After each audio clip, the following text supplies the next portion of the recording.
Howdy, Rex here.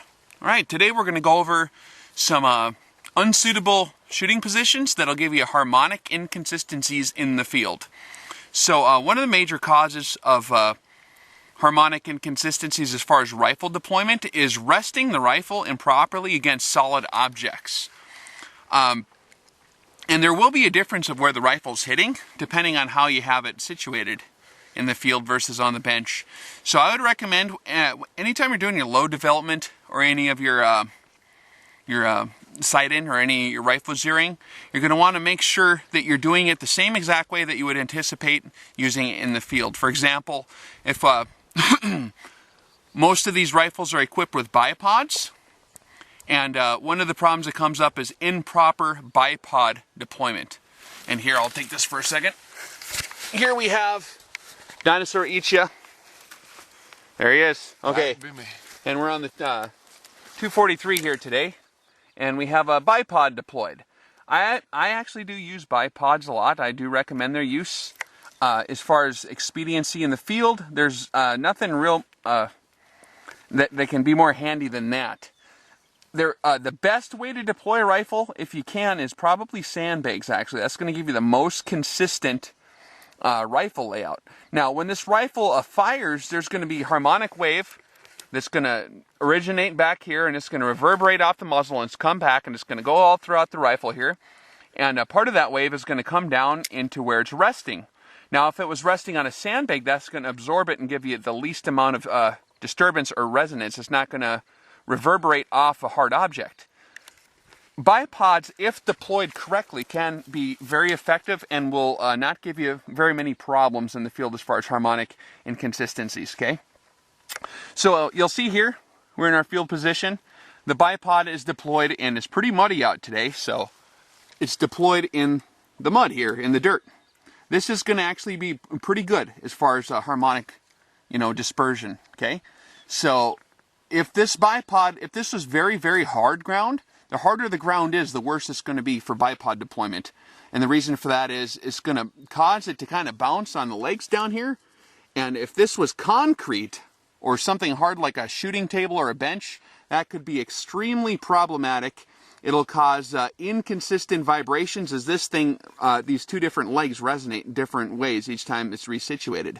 So, and you also have a major point of impact shift at times as well, due to if, for example, if you sight in with your rifle on a bipod off of a cement bench at the shooting range, and then you come out in the field and you deploy in a more natural setup like this in the soft dirt, you're going to have a point of impact shift, sometimes up to even a minute of angle or more sometimes, depending on how that's deployed.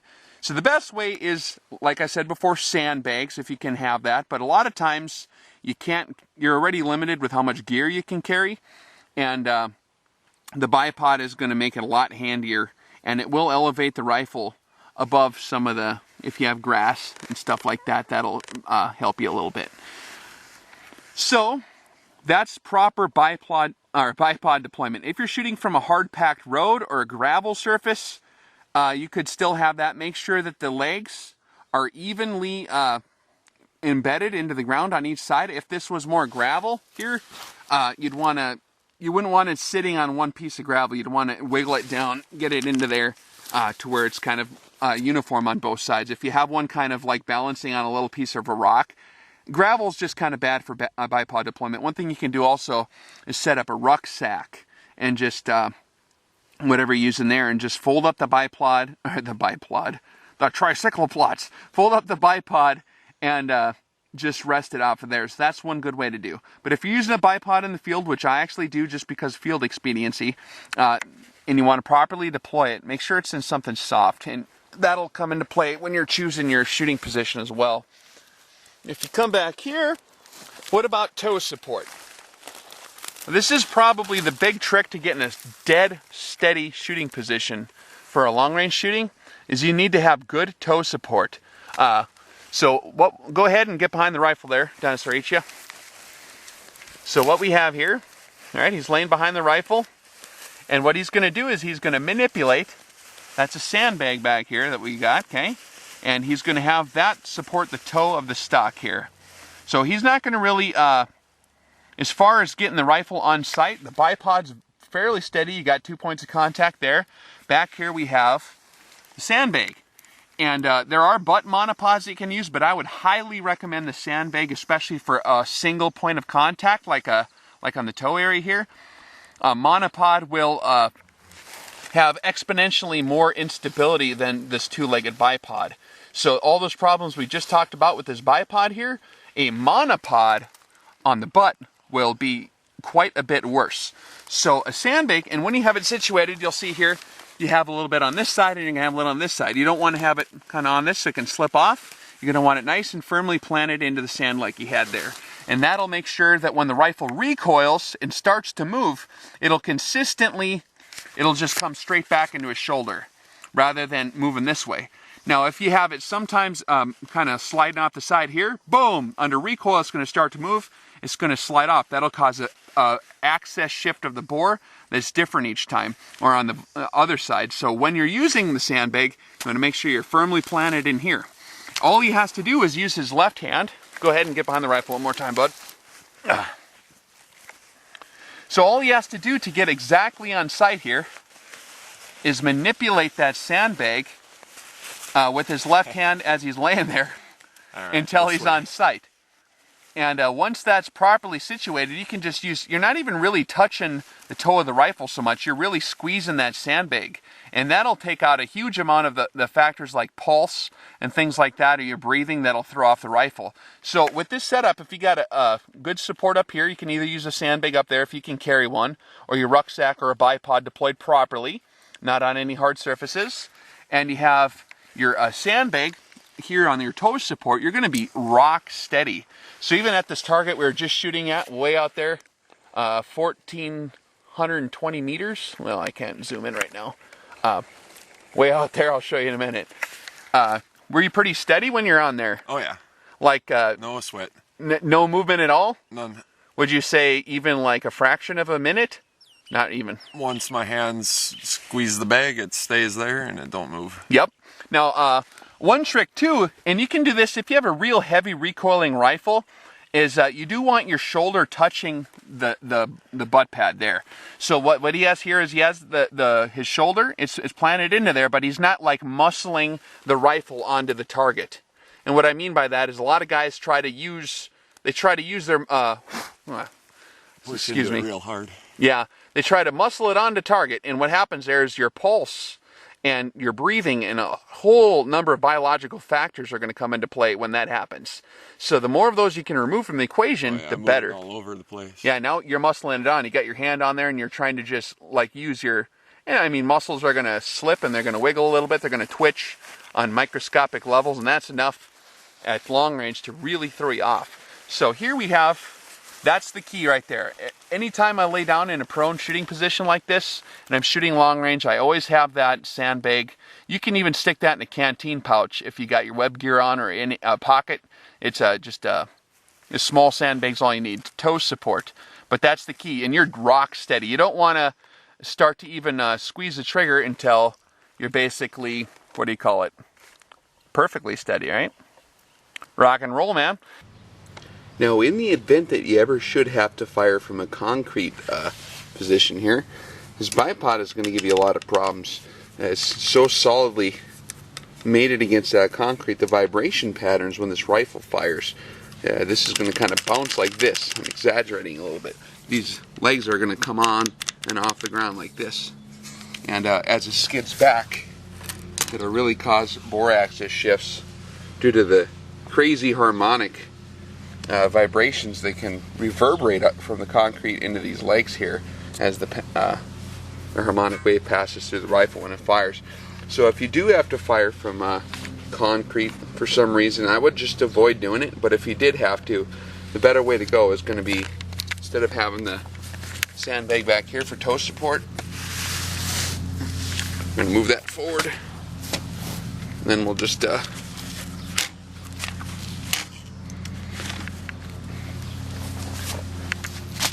it like so. Have another sandbag back here under the toe. Then go ahead and use sandbags, and you can reposition the sandbag as needed to get your height. You might not have the same height potential as you did with the bipod. You will be a lot lower to the ground. So be ready for that. But this will give you a heck of a lot more stable of a shooting platform. You don't want to deploy a bipod against anything solid like concrete, or even like a solid wood surface, or if you have gravel, you'll have a similar thing happen. So let's go over some different bipod models and options real quick here, just so you guys have a basic idea of what you might want to look for. What I use mostly are the Harris swivel type bipods, and my favorite model is the one I have here, and I use this on all my rifles actually. It's the 9 to 13 inch notch legs on the swivel model. Now the swivel model is the most important part. You'll have a spring-loaded mechanism here, so the rifle can be canted easily. A lot of guys argue that that's not solid. It can be adjusted from the rear. There's a big screw in the rear. It can be used to tighten it, that knob there. And what you'll find is that when you're mounting on uneven terrain, adjusting these legs to get your rifle situated can be quite the tricky deal, especially after you take a round. The rifle slides back with recoil a little bit.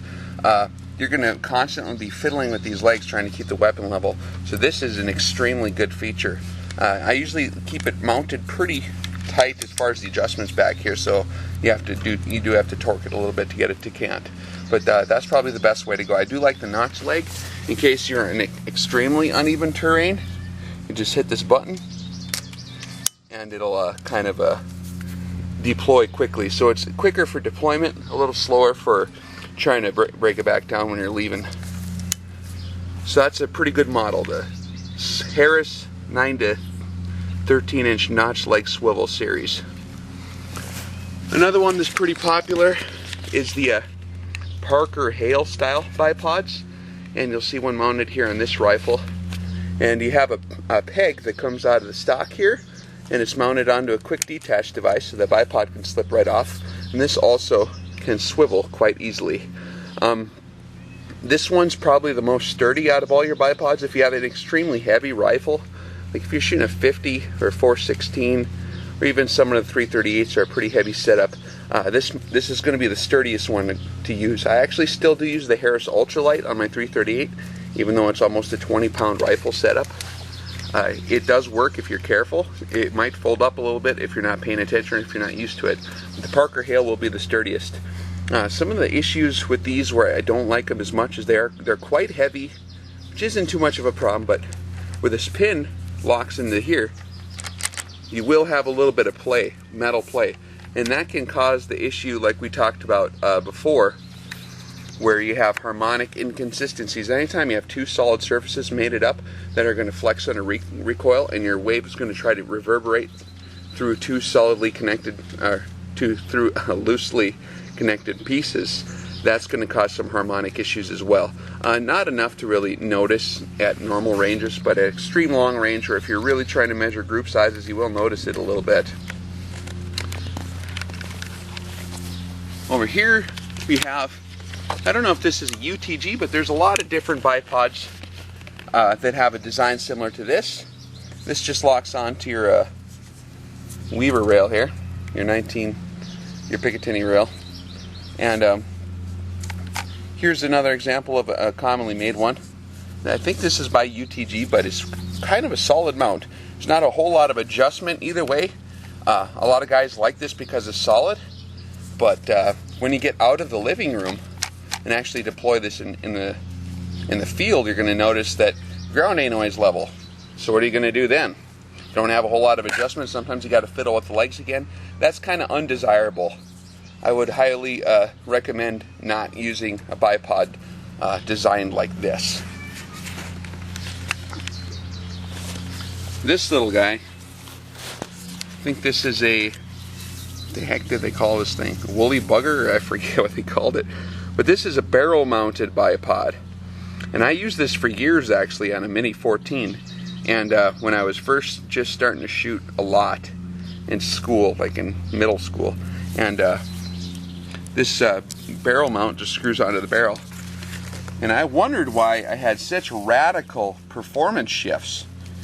And for obvious reasons that you should understand by now after watching all the videos. This is mounted directly to the barrel. You don't want anything touching the barrel at all. That's why these bipods are mounted on the stock. the barrel's free to float inside that stock. But if you have something mounted directly on the barrel, any shift in pressure on this bipod when she's deployed is going to cause a radical problem for you. And you'll have not only bad groups, but you'll have radical point of impact shifts. You know, you have to keep sighting it in over and over. It's an extremely heavy-duty steel little bipod, lightweight, but yeah, I wouldn't recommend using that for our precision shooting either. Now, as you guys probably know by now, I'm not really that big on brand names, but you want to look more for bipod design. So there's a lot of bipods styled kind of after the Harris, and if they have the features I described earlier, you want it to swivel. That'll pretty much be the main thing. The leg design on how those things adjust, some guys like different ways, so just because I like something doesn't mean it's the best way necessarily, but you do want it to swivel for field shooting. Likewise with these, a lot of guys still do like these. The British snipers use these on their accuracy internationals, and they're pretty heavy duty. They're really, really good for heavy field use. These, I would avoid that design, not necessarily just because the brand name is UTG or whatever, but any other bipod styled in that design is not going to be as handy as you would think when you actually get out in the field. And again, we'll talk about rifle deployment a lot more when we get into our long-range marksmanship, but we'll explain when and when not to use these bipods and alternatives to bipod deployment as we go along further. A lot of times you're going to want to use sandbags or something else, and we'll get into that in a lot more detail here pretty soon. Okay, so our next video will be on muzzle brakes.